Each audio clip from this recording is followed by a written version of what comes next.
بسم اللہ الرحمن الرحیم۔ السلام علیکم بہن بھائیو، بیٹے بیٹیو، ویلکم ٹو مائی چینل۔ آج کی ویڈیو کا عنوان ہے کہ حضرت علی رضی اللہ عنہ کی قبر مبارک کہاں اور کیوں چھپائی گئی۔ یہ قبر مبارک کہاں واقع ہے اور کیوں چھپائی گئی ہے۔ حضرت علی رضی اللہ عنہ کرم اللہ وجہ الکریم کس نے اور کیوں شہید کیا، ان کی آخری وصیت کیا تھی، ان کی تدفین کس طرح انجام دی گئی، اور حضرت علی رضی اللہ عنہ کرم اللہ وجہ الکریم قبر مبارک کہاں ہے، ان تمام سوالات کے جوابات جاننے کے لیے اس ویڈیو کو آخر تک ضرور دیکھیے گا۔ بہن بھائیو، بیٹے بیٹیوں، اسلامی روایات کے مطابق رمضان کے بابرکت مہینے میں حضرت علی کرم اللہ وجہ الکریم رضی اللہ عنہ پر ایک سازش کے تحت قاتلانہ حملہ کیا گیا۔ ایک گروہ جس میں عبد الرحمن بن ملجم، ابن عبداللہ اور عمر بن بکر شامل تھے، یہ منصوبہ انہوں نے بنایا کہ وہ مختلف مقامات پر ایک ساتھ 3 اہم شخصیات کو قتل کریں گے۔ عبد الرحمن بن ملجم کا ٹارگٹ حضرت علی کرم اللہ وجہ الکریم تھے۔ اس بدبخت نے کوفے میں اپنے ارادے کی تکمیل کے لیے سازش تیار کی۔ ابن ملجم کوفہ پہنچا، جہاں ان کی ملاقات ایک عورت سے ہوئی جس کا نام کتام یا کتامہ تھا۔ اس کے گھر کے کئی افراد جنگ نہروان میں مارے جا چکے تھے اور وہ حضرت علی رضی اللہ کرم اللہ وجہ الکریم سے شدید نفرت کرتی تھی۔ ابن ملجم نے اس سے شادی کی خواہش کا اظہار کیا تو اس نے نکاح کے لیے 3 شرائط رکھ دی۔ نمبر 1، بہت بڑی رقم۔ نمبر 2، ایک غلام یا کنیز۔ اور تیسری کنڈیشن یہ تھی، یعنی تیسری شرط یہ تھی کہ حضرت علی رضی اللہ عنہ کو قتل کرنا۔ پہلے تو ابن ملجم اس شرط سے ہچکچایا، لیکن بعد میں کتام اور اس کے ساتھیوں کی ترکیب سے اس نے اپنا ارادہ مضبوط کر لیا۔ 19 رمضان کی رات ابن ملجم اور اس کے ساتھی مسجد کے قریب ایک خیمے میں جمع ہوئے اور حملے کی تیاری کی۔ فجر کے وقت جب حضرت علی رضی اللہ کرم اللہ وجہ الکریم نماز میں مسجد میں داخل ہوئے، نماز کے لیے مسجد میں داخل ہوئے تو وہ عبادت میں مشغول ہو گئے، اور جیسے ہی انہوں نے سجدے سے سر اٹھایا تو ابن ملجم نے زہر میں بھجی ہوئی تلوار سے ان کے سر کے اوپر وار کر دیا۔ خون بہنے لگا اور حضرت علی کرم اللہ وجہ الکریم رضی اللہ عنہ کے لبوں سے یہ الفاظ نکلے کہ ہم اسی زمین سے پیدا کیے گئے اور اسی میں واپس جائیں گے اور پھر دوبارہ اسی سے اٹھائے جائیں گے۔ سبحان اللہ۔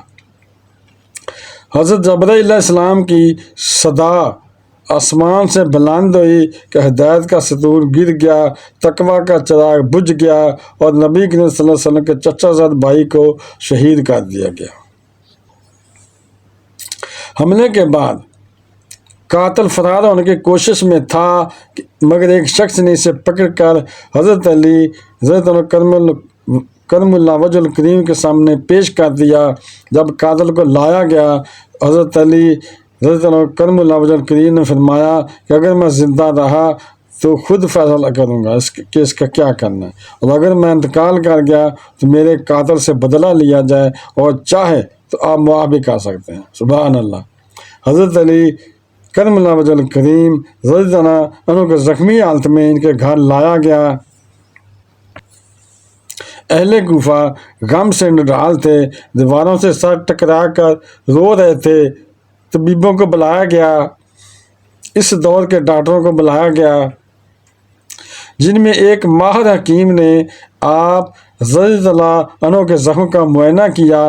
اس نے بکری کے پھیپھڑے کی ایک رگ لی اور اس کے ذریعے معلوم ہوا کہ زخم دماغ تک پہنچ چکا ہے اور کوئی ٹریٹمنٹ پاسبل نہیں ہے۔ اپنی شہادت سے قبل حضرت علی رضی اللہ کرم اللہ وجہ الکریم نے امام حسن علیہ السلام اور امام حسین علیہ السلام کو وصیت کی کہ جب میں دنیا سے رخصت ہو جاؤں تو مجھے تابوت میں رکھ کر باہر لے جانا، اور تابوت کی ایک جانب آپ خود اٹھاؤ گے یعنی تبو کو ایک طرف سے آپ خود اٹھاؤ گے، دوسری جانب سے خود اٹھ جائے گا، بلند ہو جائے گا۔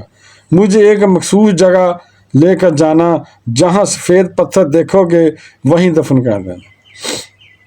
اور 21 رمضان کی رات حضرت علی کرم وجہ الکریم اس دنیا سے رخصت ہو گئے۔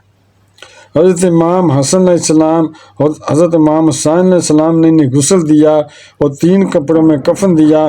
جنازے کی نماز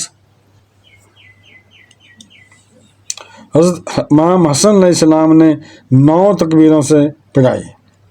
صرف چند قریبی افراد تھے جن میں امام حسن علیہ السلام، امام حسین علیہ السلام، عبداللہ بن جعفر اور محمد بن حنیفہ اس میں شامل تھے۔